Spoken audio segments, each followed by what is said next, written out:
모세 훈련이 다 끝나고 하나님은 이스라엘 백성들을 구원하기 위해 모세를 보내십니다. 근데 모세가 주저해요. 백성들이 자기를 믿지 않을 것이라고 말하면서 그 이유 때문에 애굽에 가기를 주저하기 시작했습니다. 특히 하나님이 자기에게 나타난 사실을 아무도 믿지 않을 거라는 겁니다. 자, 1절에 보세요.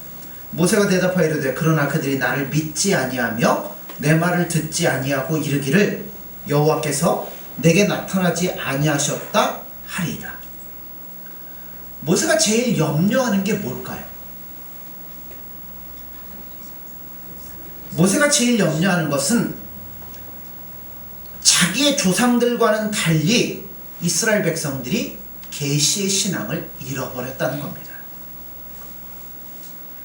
우리가 알고 있는 것처럼 아브라함은 하나님이 늘 나타나셔서 말씀하시고 만나주시고 인도하셨습니다. 이삭, 야곱 다 마찬가지죠. 그런데 그 뒤로 430년이 흐르는 동안 이스라엘 백성들이 하나님이 나타나시질 않았습니다. 그러니까 뭘 잃어버렸어요? 하나님이 살아계시다는 계시의 신앙을 잃어버렸다는 겁니다. 그들의 조상들이 가지고 있는 신앙의 특징이 뭐냐면 철저히 하나님의 계시의 말씀을 믿고 그것을 자기들의 신앙의 기준으로 삼고 살았다는 겁니다. 그러니까 아브라함이 그렇잖아요. 어디로 가라 그러면 가고 서라 하면 서고 철저하게 하나님의 말씀을 따라갔습니다. 근데 시간이 흐르면서 이스라엘 백성들의 형편은 그들의 조상들의 신앙과 달라지기 시작했습니다. 그들의 신앙에는 하나님의 나타나심이 없었어요. 그러니까 하나님의 계시의 신앙을 기초를 둔 신앙이 없어지기 시작했다는 겁니다. 여러분, 우리도 그럴 수 있어요. 우리에게도 우리가 귀로만 듣고 말씀으로만 듣던 하나님이 아니라 직접 내가 경험하고 만났던 예수님이 없으면 우리도 이 계시 신앙이 얼마든지 흐려질 수 있다는 겁니다. 여러분, 예수님 만나기를 소망하셔야 돼요. 우리가 성경의 권위를 인정하지 않는 사람들에게 보냄을 받아서 갈 때 하나님이 누군지도 모르고 아무것도 모르는 사람들에게 가서 복음을 전할 때 가장 두려운 게 뭘까요? 분명히 하나님이 나에게 말씀하시고 나를 가르치시고 인도하셨는데 믿지 않는 사람들은 하나님이 누군지도 전혀 모르고 알지도 못해요. 그런 사람들은 성경의 권위도 인정하지 않습니다. 그런 경우에 얘기해봐야 전혀 통하지 않을까봐 걱정하며 두려워합니다. 모세도 그랬어요. 이미 수백 년 동안 이스라엘 백성들은 하나님의 말씀을 경험하지 못했습니다. 그렇기 때문에 모세는 내가 가서 하나님의 말씀을 들었다, 너희들 인도할 것이다 라고 얘기를 해도 이스라엘 백성들이 듣지 않을 거라고 생각을 했습니다. 그래서 주저하기 시작해요. 그러자 하나님께서 모세가 주저하는 첫 번째 이유에 대해서 어떻게 하시는지를 한번 보십시오. 자, 2절에서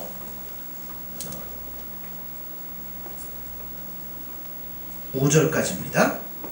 여호와께서 그에게 이르시되 내 손에 있는 것이 무엇이냐? 그가 이르되 지팡이니이다.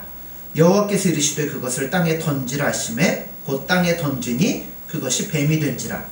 모세가 뱀 앞에서 피하매 여호와께서 모세에게 이르시되 내 손을 내밀어 그 꼬리를 잡으라. 그가 손을 내밀어 그것을 잡으니 그의 손에서 지팡이가 된지라. 이는 그들에게 그들의 조상의 하나님 곧 아브라함의 하나님 이삭의 하나님 야곱의 하나님 여호와가 내게 나타난 줄을 믿게 하려 함이라 하시고. 자, 주저하니까 하나님 모세야 걱정하지 마라. 그리고 첫 번째 표적을 하나를 보여주셨어요. 어떤 표적이죠? 지팡이를 던졌더니 뱀이 되었고 다시 그 뱀의 꼬리를 잡았더니 지팡이로 변하게 됩니다. 왜 하나님께서는 불신하는 이스라엘 백성들에 대한 표적으로 다른 거 많을 텐데 왜 뱀에 대한 표적을 보여주었을까요? 그건 분명히 뱀이 가지고 있는 이미지가 있기 때문에 이거를 사용하려 하신 겁니다. 이스라엘 백성들 애굽에 있으면서 가장 두려웠던 존재가 애굽의 무서운 코브라 뱀이었습니다. 이 뱀은 무서운 독이 있어서 한번 물리기만 하면 사람이든 짐승이든 몇 분 내에 뭐예요? 사망하게 됩니다. 그래서 애굽인들은 이 독사를 뭘로 만들어 섬겼냐면 신으로 만들어서 섬깁니다. 그런데 그러니까 백성도 다 두려워해요. 일하다가도 이걸 물리면 죽는 거죠. 이걸 어떻게 해요? 그 당시 무슨 그 독에 대한 혈청이 따로 있는 것도 아니고 약이 있는 것도 아니니까 물리면 꼼짝없이 죽는 겁니다. 누구도 예외가 없어요. 그런데 그 무서운 독사의 꼬리를 모세가 손으로 잡아도 죽지 않았어요. 오히려 잡으니까 뭘로 변해? 딱딱한 나무 지팡이가 되어버렸을 때 이스라엘 백성들은 모세에게서 누구를 보게 되냐면 하나님의 능력을 맛보게 되는 겁니다. 꼬리를 잡아도 죽지 않을 뿐만 아니라 오히려 그것이 나무 지팡이로 변해버렸다는 것은, 자, 애국인들은 무서운 게 있으면 무조건 뭘로 삼아요? 신으로 삼아요. 파리도 신이에요. 물도 나일강도 신이에요. 그들은 뭐든지 다 신이에요. 그런데 모세가 애굽 신을 이기고 지배한다는 것, 하나님이 더 세다는 것을 이 사건을 통해서 이스라엘 백성들에게 가르쳐 주시는 겁니다. 그런데 이건 단지 모세만이 아니라 하나님의 말씀을 들고 나가는 모든 복음 전도자들에게 주시는 하나님의 능력이기도 합니다. 우리나라도 예전에는 복음이 들어오기 전에는 무엇들이 그렇게 많았어요? 우상, 무당, 온갖 잡신들이 얼마나 많은지 몰라요. 복음이 들어가지 않은 곳에 전도자 들어가 보면 거기에 사는 사람들이 수많은 미신에 사로잡혀서 헤어나오지 못하는 것을 볼 때가 있습니다. 그들 나름대로 마술이니 사술이니 이런 걸로 해서 사람들을 잡아매고 꼼짝도 못하게 하는데요. 그런데 복음 전도자들이 들어가면 어떤 일들이 벌어집니까? 네, 그런 사술들이 전도자를 이기지 못할 뿐만 아니라 오히려 전도자들의 손에 의해서 굴복을 당할 때 정말 하나님이 살아계시구나 하는 것들을 사람들이 깨닫기 시작한다는 겁니다. 마가복음 16장 17절 18절에 이런 말씀이 있죠. 믿는 자들에게는 이런 표적이 따르리니 곧 그들이 내 이름으로 귀신을 쫓아내며 새 방언을 말하며 뱀을 집어올리며 무슨 독을 마실지라도 해를 받지 아니하며 병든 사람에게 손을 얹은즉 나으리라 하시더라. 자, 모세가 뱀을 잡아도 물리지 않을 뿐만 아니라 그 손에서 딱딱한 지팡이가 되는 것은 하나님의 손이 모세와 함께 하신다는 표적입니다. 그뿐만 아니라 이 표적은 이스라엘 백성들에게 확신을 주기 위한 것도 있지만 또 하나 누구에게? 모세에게 하나님이 확신을 주고자 하는 표적이라는 겁니다. 모세는 어떤 의미에서 보면요, 가장 다루기 힘든 노예 백성들과 또 애굽의 바로와 대결하기 위해서 지금 가는 거예요. 그들의 속성은 뱀같이 교활하고 변덕이 심합니다. 바로만 봐도 그러세요. 야, 데려가라 했다가 아니다, 가라 했다 아니다, 몇 번을 반복을 합니까? 그러나 이 표적으로 말미암아 하나님께서는 이러한 교활함도 변덕도 결국 모세의 손에 굴복할 것이라는 것을 모세에게 확신을 심어주는 겁니다. 하나님은, 예수님은 사람을 보내실 때 여러분 절대 그냥 보내시는 분이 아닙니다. 반드시 사탄의 권세를 이길 수 있는 능력을 주셔서 보내시는 거예요. 안 그러면 어떻게 이깁니까? 이것이 모세에게는 지팡이가 뱀이 되고 뱀이 다시 지팡이가 되는 표적입니다. 예수님께서도 제자들에게 복음을 전하라고 보내실 때 이런 능력들을 보내주셨어요. 귀신을 쫓아내는 능력, 병을 고치는 능력을 주셨습니다. 그러니까 어떻게 보면 전도는 전쟁인 거예요. 영적인 전쟁이죠. 우리가 하나님의 나타를 나타내지 않는 것은 다른 말로 얘기하면 전쟁을 포기하는 것과도 같습니다. 우리나라 군인들이 전쟁을 포기하면 우리나라 어떻게 돼요? 예, 공산당 되는 거죠. 망하는 거죠. 절대 포기하라고 해도 포기하면 안 되고 악착같이 싸워야 되는 거예요. 그렇기 때문에 우리는 절대적으로 무장할 필요가 있습니다. 군인이 총 안 갖고 총알 안 갖고 어떻게 싸웁니까? 그러므로 우리도 이 영적인 전쟁터에서 예수님으로 무장되지 않으면 여러분 이길 수가 없다는 겁니다. 그런데 오늘날은 귀신, 사술 이거보다는 마귀가 다른 방법으로 우리를 자꾸 넘어뜨려 합니다. 오늘날 마귀와의 싸움은 도덕적인 것이며 이기적인 정욕의 형태로 나타나고 있다는 겁니다. 그렇기 때문에 우리들의 싸움은 도덕적 싸움이고 정욕의 문제나 정신적인 문제가 대부분이라는 거죠.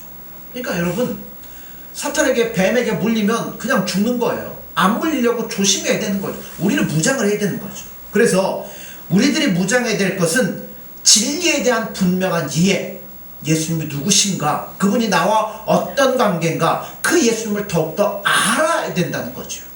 그리고 그 예수님 말씀 앞에 온전히 순종함으로 흠도 없이 깨끗한 모습으로 예수님만 바라보며 살아야 된다는 겁니다. 근데 그게 쉽습니까? 아니죠. 저조차도 운전하고 하다 보면 누가 이렇게 하면 왜 안 좋은 말이 나오고 어떨 때는 남을 미워하기도 하고, 여러분 이게 쉽지가 않은 거예요. 그 이유가 사람들이 싫어하기 때문이에요. 대부분의 사람들이 그렇게 살려고 생각조차 안 하고 있다는 겁니다.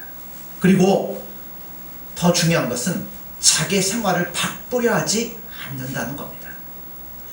자신의 비도덕적인 생활은 그대로 지속하면서 교회에 와서 예배드리면 뭔가 위로함을 받고 대체받을 것이라고 생각하는데 여러분 절대 아니에요. 내가 예수님 사랑하고 예수님과 즐거이 동행하면 나는 어떻게 돼요? 바꿔지도록 되어 있는 겁니다. 그래서 여기에 능력이 필요하고요. 단호하게 결단을 내릴 수 있도록 바르게 가르칠 수 있는 용기가 우리 안에는 필요하다는 겁니다. 백시장도 뭐 찬송이도 하시면서 얘기하시면 저는 모르는 얘기인 것 같은데 막 하시더라고요. 근데 이 얘기도 맞아요. 도덕성에 대한 문제는 사역자들에게 치명적인 공격이 됩니다. 이것 한 번 물리면 헤어나올 수 없어요. 그 자리에서 죽습니다. 그러나 방법은 하나 있어요. 예수님과 함께하면 된다는 겁니다. 늘 이것을 염두에 두셔야 돼요. 우리는 무엇과의 싸움이냐면 한 방 물리면 죽는 코브라와의 영적인 싸움을 싸우고 있는 거예요. 현실이 이러니까 여러분 우리가 깨어있지 않으면 안 된다는 겁니다. 만약 우리가 예수님의 보내심을 받고도 우리가 사람의 말대로 행한다면 뱀에게 물려서 죽을 거라는 겁니다. 여러분, 사람이 말하고 불평하고 원망하는 것이 내 삶의 기준이 되면 절대 안 된다는 겁니다. 여러분, 내 삶의 기준은 오직 예수님밖에 없어요. 예수님이 나의 삶의 목표가 되어야 되고 내가 살아가는 이유가 되어야 되고, 여러분, 내가 주님 나라 가는 그날까지 예수님과 더욱더 친밀한 관계 속에 살아가야 된다는 겁니다. 그러면 누구의 목소리가 제일 중요하겠어요? 예수님의 목소리가 제일 중요하다는 거죠. 거기에 귀를 기울이면 여러분 다른 사람들의 목소리 따라갈 이유가 전혀 없다는 겁니다. 여러분, 사람들의 말, 불평, 불만 다 듣지 마시고 오직 예수님께 귀를 기울이시고 따라가셔야 돼요. 안 그러면 언제든 이게 우리를 노리고 있어요. 노려서 물면 한 방에 가는 겁니다. 자, 모세에게 이런 표적을 하나 딱 보여주셨어요. 그래도 한국 사람들은 뭐죠? 3-4번 아니에요. 자, 그래도 안 믿으면 어떡합니까? 그러니까 두 번째 표적이 필요해요. 이번에는 모세가 요청도 안 했는데 하나님이 먼저 보여주시는 겁니다. 자, 6절에서 8절입니다. 여호와께서 또 그에게 이르시되 내 손을 내 품에 넣으라 하시매 그가 손을 품에 넣었다가 내어보니 그의 손에 나병이 생겨 눈같이 된지라. 이르시되 내 손을 다시 품에 넣으라 하시매 그가 다시 손을 품에 넣었다가 내어보니 그의 손이 본래의 살로 되돌아왔더라. 여호와께서 이르시되 만일 그들이 너를 믿지 아니하며 그 처음 표적의 표징을 받지 아니하여도 나중 표적의 표징은 믿으리라. 자, 예수님은 우리가 늘 요청해야만 도와주시는 분이 아닙니다. 미리 모든 것들을 아시고 준비하시며 채워주시는 분이 예수님입니다. 뱀의 표정만으로 무엇인가 부족한 것이 있다는 것을 알고 계셨어요. 그래서 모세가 말하기도 전에 두 번째 나병의 표적, 문둥병의 표적을 보여주셨습니다. 당시 이스라엘 백성들이 무서운 게 두 가지가 있어요. 첫 번째가 아까 뭐였다고요? 코브라. 물리면 죽으니까. 그런데 또 무서운 게 있어요. 예. 우리도 옛날에 그랬죠. 막 애들 울고 그러면 누가 잡아 먹는다고요? 무더기가 잡아다 먹는다는 그런 거짓말들을 했는데 그 얘기 들으면 얼마나 무서워요. 일반인들하고 같이 못 살고 따라 살아야 되고 얼마나 불쌍합니까? 그런데 이스라엘 백성들이 가장 무서워했던 병 중에 하나가 바로 이 병이에요. 걸리면 치료될 수 없는 문둥병입니다. 그래서 그들은 문둥병을 독사보다도 더 무서워했습니다. 독사는 물리면 그 자리에 죽지요. 그럼 문둥병은 뭐예요? 평생을, 그죠? 평생을 떨어져서 외롭게 그렇게 살아야 돼요. 죽음만큼이나 이 무서운 병을 치료할 수 있는, 그래서 그들에게 모세가 어떻게 나타나냐면 이스라엘 백성들은 문둥병을 뭐라고 생각하냐면 하나님의 저주를 받은 병이라고 생각을 합니다. 그래서 이 병에 걸린 사람은 절망 가운데 외롭게 살다가 죽어야 돼요. 그런데 모세가 놓다 빼니까 깨끗해져요. 이 표적을 통해서 이 무서운 병을 치료하는 사람으로 모세가 나타나는 겁니다. 죽음만큼이나 무서운 이 병을 치료할 수 있는 사람이라면 그는 누가 보낸 사람이에요? 하나님이, 예수님이 보낸 사람이라는 것을 이스라엘 백성들이 믿을 거라는 겁니다. 결국 어떤 하나님이요? 치료하시는 하나님이심을 보여주는 겁니다.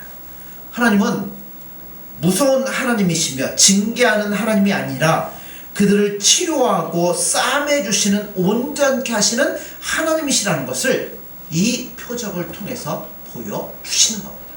이스라엘 백성들이 그동안 430년 동안 노예를 살면 얼마나 힘들었겠어요. 외롭죠. 뭐 고통을 당하죠. 어렵죠. 그때 싸매주시는 하나님, 치료하시는 하나님, 위로하시는 하나님의 손길로 그들에게 다가가시는 겁니다. 하나님은 단순히 이스라엘 백성들을 노예 상태에서 해방시키기 위해서 모세를 보내시는 게 아닙니다. 그들의 마음을 치료하시고 싸매시고 회복시키려고 모세를 보내는 거예요. 하나님은 항상 이러한 방법으로 일하십니다. 먼저 사탄의 세력에 사로잡힌 자들에게 하셔서 그 죄의 사슬을 끊어버리십니다. 그리고 그 후에 그들을 하나님의 자녀의 모습으로 회복시켜 주셔서 예수님과 더불어 즐거이 동행할 수 있는 복되고 아름다운 삶으로 만들어 주신다는 겁니다. 예수님이 이 땅에 계실 때 하나님의 형상이 가장 많이 파괴된 사람이 하나 있었어요. 누굴까요? 군대 귀신 들린 거라사의 광인입니다. 군대 귀신이 들렸으니 얼마나 많겠어요. 속에서 바글바글 할 거 아니에요. 이 군대 귀신에게 사로잡혀서 하나님의 형상을 도저히 찾아볼 수가 없었어요. 짐승보다도 못한 삶을 살아갔습니다. 온몸에 돌로 상처를 내고 옷을 집어 던지고 소리를 지르면서 사람을 보면 덤벼들었습니다. 근데 그가 예수를 만났을 때 어떻게 바꿔져요? 사탄의 지배에서 해방이 되었고 온전한 정신이 들어서 제대로 인간의 삶을 살아갈 수 있도록 바꿔지게 된다는 겁니다. 예수님께서 행하신 사역 중에 그 하나가 치료하시는 사역이잖아요. 눈먼 자도 고쳐주시고 안진뱅이도 일으키시고 문둥병자도 고쳐주시고 얼마나 많은 자들을 고쳐주셨습니까? 미국에서 이런 목회를 힐링 미니스트리라고 얘기를 해요. 그래서 치유에 중점을 두는 사역, 상담을 통해서 그들을 회복시키고 일으키는 일들을 많이 합니다. 근데 현대에 들어오면 고통을 주는 질병 가운데 여러 질병들이 있겠지만 현대들이 요즘 심각히 앓고 있는 것들 중에 뭐예요? 정신적인 질병이죠. 우울증 이런 게 얼마나 많아요. 주로 성장 과정에서 받은 상처나 삶의 긴장을 이기지 못해서 생기는 질병입니다. 여러분 이걸 치료하시는 분이 누굴까요? 예수님. 그렇죠. 예수님이시고 성령님이십니다. 대부분의 사람들은요 자기를 바꾸려고 하진 않아요. 뭘 바꾸려고 그래요? 주변에 있는 것을 바꾸려고 하고 다른 사람을 바꾸려고 하고 교회를 바꾸려고 한다는 겁니다. 여러분, 그래서는 치료가 안 돼요. 자기 자신에게 문제가 있다는 것을 깨닫고 그것을 치료받기 위해서 예수님 앞에 무릎을 꿇기 전까지는 아무리 정신병원 갔다 왔다 하고 뭐 신방을 하고 뭘 해도 여러분 되는 게 아니에요. 내가 예수님을 소망하며 예수님 앞에 변화되기를 소망하며 나아갈 때 예수님이 만져주실 때 온전하게 치료가 되는 겁니다. 하나님께서 모세에게 처음 표징은 믿지 않아도 두 번째 표징은 믿을 것이다 분명히 말씀합니다. 이 말씀을 보면 이스라엘 백성들 가운데 뭐가 많았겠어요? 나병 환자가 많았을 거라는 겁니다. 한두 명 있으면 그거 보여줘 뭐 한두 명밖에 아닐 거 아니에요. 예상외로 많은 나병 환자들이 있었을 거예요. 이스라엘 백성들이 필요한 것은 이 무서운 병에서 자신들을 해방시킬 수 있는 구체적인 도움이 필요했던 겁니다. 뱀보다도 더 무서운 게 이 나병이었기 때문에 그들이 믿을 것이다 라는 겁니다. 근데 이걸 생각해 보면 이스라엘 백성들 해방되기 전에 얼마나 비참한 상태에 있었는가 하는 것을 우리가 깨닫게 된다는 겁니다. 들판에서 강제 노역을 당하고 노역을 당하다가 코브라에 물려 죽고 불결한 환경에서 일하다가 나병에 감염되어서 여러분 외롭게 살다가 죽고, 그러나 하나님께서는 이스라엘 백성들에게 말씀을 보내시면서 뱀으로부터 보호와 문둥병으로부터의 치료를 약속하셨다는 겁니다. 그러면 제가 생각할 때는 야 이거 뭐 뱀에게 물려 죽고 문둥병에 걸리고 이거 괴롭히고 힘들고 그러면 두 번 다시 애굽이 싫을 텐데 그렇지 않습니까? 이스라엘 백성들은 광야 여행을 하면서 틈만 나면 뭐예요? 애굽에 간다고 그래요. 왜 그럴까요? 인간 안에는 본성이 그래요. 우리가 예수님으로 말미암아 은혜롭게 구원을 받고 이 더러운 세상에서 하나님의 거룩한 백성이 되었어도 조금의 틈만 나면 어디로요? 뱀이 고개를 들고 나병 기다리고 있는 세상으로 돌아가려고 하는 마음들이 우리 안에는 누구나 있다는 겁니다. 예수님으로 무장되고 예수님의 능력을 힘입어 살지 아니하면 언제든지 넘어질 수밖에 없어요. 하나님께서는 자, 두 가지 줬다. 근데 이것도 안 믿을 경우에 뭐 하라고요? 세 번째 표적을 보여주신 겁니다. 세 번째 표적은 나일강이 피가 되는 겁니다.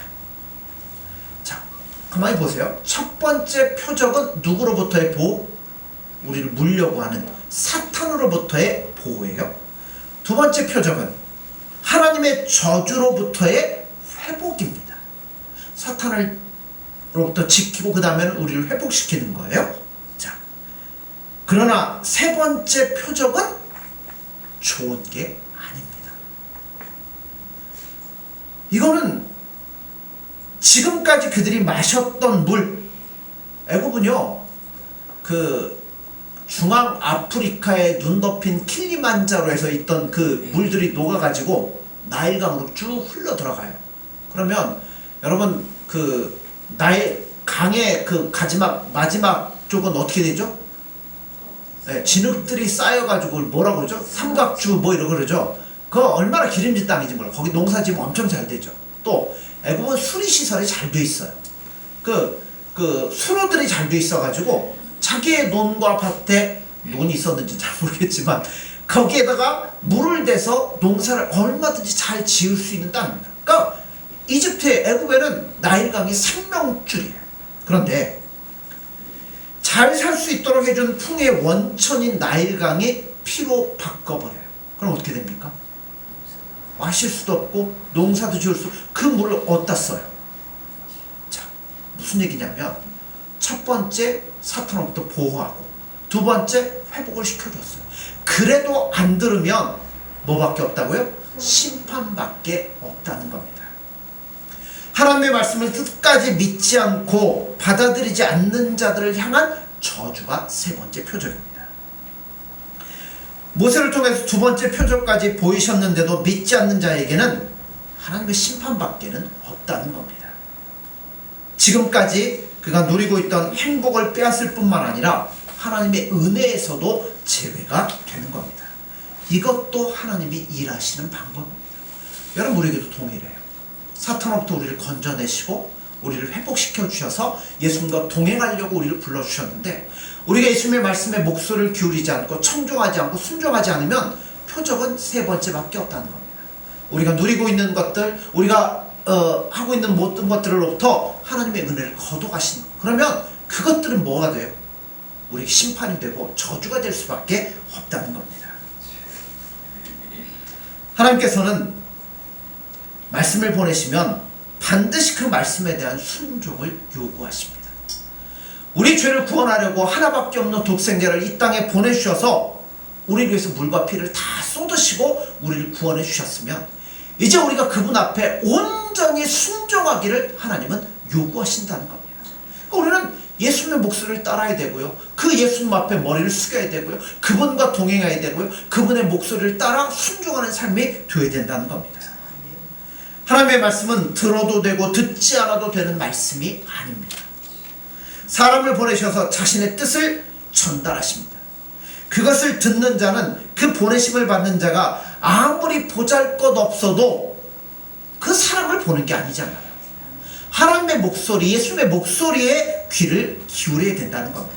그렇지 않고 거부하고 불순종하면 하나님의 심판이 임할 수밖에 없다는 겁니다. 오늘 우리가 듣는 복음은 순종해야 되는 말씀이지 들어도 되고 듣지 않아도 되는 말씀이 아니라는 겁니다. 그러면 여러분, 철저하게 하나님의 말씀에 귀를 기울이십시오. 예수님의 목소리에 귀를 기울이셔야 돼요. 하나님은 모세를 보내실 때 그냥 보내지 않았습니다. 그에게 자신을 충분하게 나타내셨고, 백성들이 어떤 상태에서 회방되어 어디로 가야 하는지를 분명하게 제시를 해주셨습니다. 또 하나님께서는 모세가 하나님과 만난 그곳에서 모세와 그 백성들이 함께 예배할 그림도 보여주신 겁니다. 하나님은 모세를 그냥 보내시는 분이 아닙니다.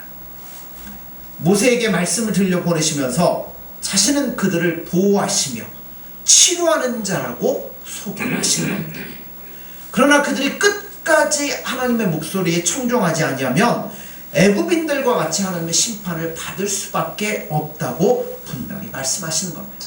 그러므로 오늘 예수님의 손길이 우리에게도 동일하게 역사하시는 겁니다.